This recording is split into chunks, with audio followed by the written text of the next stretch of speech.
లేవియకాండము 16. అహరోను ఇద్దరు కుమారులు యెహోవా సన్నిధికి సమీపించి చనిపోయిన తరువాత యెహోవా మోషేతో మాట్లాడి ఇట్లనెను, నేను కరుణాపీఠము మీద మేఘములో కనపడుదును కనుక నీ సహోదరుడైన అహరోను చావకయుండునట్లు అతడు మందసము మీద కరుణాపీఠము ఎదుటనున్న అడ్డతెర లోపలికి ఎల్లప్పుడూ రాకూడదని అతనితో చెప్పుము. అతడు పాపపరిహారార్థ బలిగా ఒక కోడెదూడను, దహన బలిగా ఒక పొట్టెలను తీసుకొని వాటితో పరిశుద్ధ స్థలములోనికి రావలెను. అతడు ప్రతిష్ఠితమైన చొక్కాయి తొడుగుకొని తన మాంసంనున్న నార లాగును తొడుగుకొని సన్నప నార దట్టి కట్టుకొని సన్న నార పాగా పెట్టుకొనవలెను. అవి ప్రతిష్ఠ వస్త్రములు కనుక అతడు నీళ్లతో దేహము కడుగుకొని వాటిని వేసుకొనవలెను. అతడు ఇజ్రాయేళ్ల సమాజము నొద్ద నుండి పాప పరిహారార్థ బలిగా 2 మేక పిల్లలను, దహన బలిగా ఒక పొట్టెలను తీసుకొని రావలెను. అహరోను తన కొరకు పాప పరిహారార్థ బలిగా ఒక కోడెను అర్పించి తన నిమిత్తము తన ఇంటి వారి నిమిత్తమును ప్రాయశ్చిత్తము చేసి ఆ 2 మేక పిల్లలను తీసుకొని వచ్చి ప్రత్యక్ష గుడారము యొక్క ద్వారము నొద్ద యెహోవా సన్నిధిని వాటిని ఉంచవలెను. అప్పుడు అహరోను యెహోవా పేరట ఒక చీటీని విడిచిపెట్టి మేక పేరిట ఒక చీటీని ఆ 2 మేకల మీద 2 చీట్లను వేయవలెను. ఏ మేక మీద యెహోవా పేరిట చీటీ పడునో ఆ మేకను అహరోను తీసుకువచ్చి పాప పరిహారార్థ బలిగా అర్పింపవలెను. ఏ మేక మీద విడిచిపెట్టుట అనే చీటీ పడునో దాని వలన ప్రాయశ్చిత్తము కలుగునట్లు దానిని అరణ్యంలో విడిచిపెట్టుటకై యెహోవా సన్నిధిని దానిని ప్రాణముతోనే ఉంచవలెను. అప్పుడు అహరోను పాప పరిహారార్థ బలియకు ఆ కోడెను తీసుకొని వచ్చి తన నిమిత్తమును తన ఇంటివారి నిమిత్తమును ప్రాయశ్చిత్తము చేసుకొనవలెను. తరువాత ఒకడు తన కొరకు తాను అర్పించు పాప పరిహారార్థ బలియకు కోడెను వధించి యెహోవా సన్నిధినున్న ధూపపీఠము మీద నుండి ధూపార్తెడు నిప్పులను తన పిడికెళ్లతో పరిమళ ధూప చూర్ణమును తీసుకొని అడ్డతెర లోపలికి వాటిని తెచ్చి తాను చావకుండునట్లు ఆ ధూపము మేఘము వలె శాసనముల మీద కరుణాపీఠమును కమ్ముటకు యెహోవా సన్నిధిని ఆ అగ్ని మీద ధూప ద్రవ్యమును వేయవలెను. అప్పుడు అతను ఆ కోడ రక్తంలో కొంచెము తీసుకొని తూర్పు పక్కకు కరుణాపీఠము మీద తన వేలితో ప్రోక్షించి కరుణాపీఠము ఎదుట తన వేలితో ఆ రక్తమును కొంచెము 7 మార్లు ప్రోక్షింపవలెను.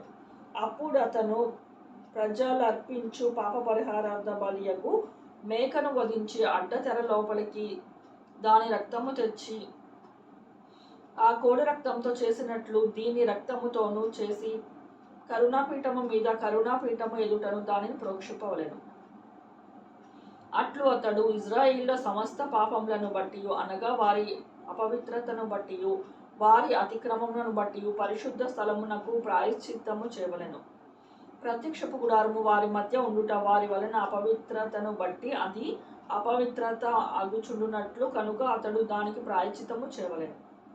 పరిశుద్ధ స్థలంలో ప్రాయశ్చిత్తము చేయుటకు అతడు లోపలికి పోవునప్పుడు అతడు తన నిమిత్తము తన ఇంటివారి నిమిత్తము ఇజ్రాయేళ్ల సమస్త సమాజము నిమిత్తము ప్రాయశ్చిత్తము చేసి బయటకి వచ్చే వరకు ఏ మనుషుడును ప్రత్యక్ష గుడారంలో ఉండరాదు.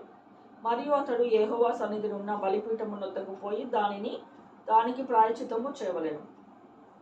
అతడు ఆ కోడ రక్తంలో కొంచెము మేక రక్తములో కొంచెమును తీసుకొని బలిపీఠము కొమ్ముల మీద చమిరి 7 మారులు తన వేలితో ఆ రక్తముతో కొంచెము దాని మీద ప్రోక్షించి దాన్ని పవిత్రపరిచి ఇజ్రాయేళ్ల అపవిత్రతను పోగొట్టి దానిని పరిశుద్ధపరచవలెను.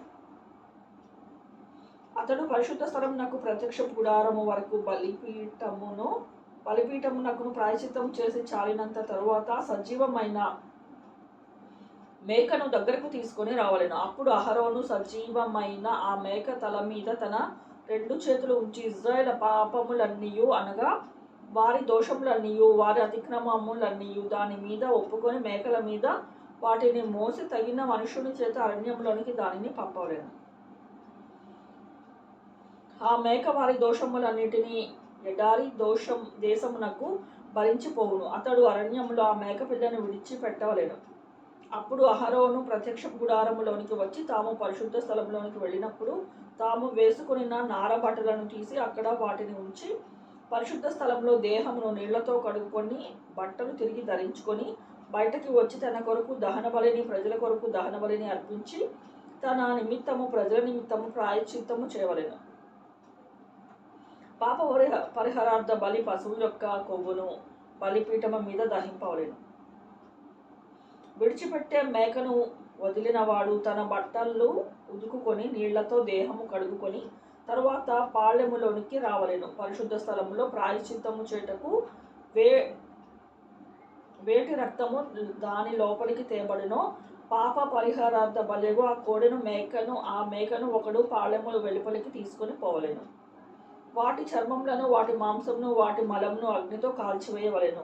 వాటిని కాల్చివేసిన వాడు తన బట్టలు ఉదుకుకొని నీళ్లతో దేహము కడుక్కొని తర్వాత పాళెములోనికి రావలెను. ఇది మీకు నిత్యమైన కట్టడ. స్వదేశులు గాని మీ మధ్య నుండి పరదేశులు గాని మీరందరూ 7వ నెల 10వ నాడు ఏ పని అయినను చేయక మిమ్మును మీరు దుఃఖపరచుకొనవలెను. ఏలనగా మీరు యెహోవా సన్నిధిని మీ సమస్తమును పాపముల నుండి పవిత్రులగున్నట్లు ఆ దినమున మిమ్ము పవిత్రపరచునట్లు మీ నిమిత్తము ప్రాయశ్చిత్తము చేయబడెను. అది మీకు మహావిశ్రాంతి దినము. మిమ్మల్ని మీరు దుఃఖపరచుకొనవలెను. అది నిత్యమైన కట్టడ. ఎవరు తన తండ్రి మారుగా యాజకుడగుటకై అభిషేకము పొంది తన్ను ప్రతిష్ఠించుకొనునో ఆ యాజకుడు ప్రాయశ్చిత్తము చేసుకుని నార వస్త్రములైన ప్రతిష్ఠిత వస్త్రములను ధరించుకొనవలెను. మరియు అతడు అతి పరిశుద్ధముగా ఉన్న మందిరమునకును, ప్రత్యక్ష గుడారమునకును, బలిపీఠమునకును ప్రాయశ్చిత్తము చేయవలెను. మరియు అతడు యాజకుల నిమిత్తము, సమాజము నిమిత్తము ప్రాయశ్చిత్తము చేయవలెను.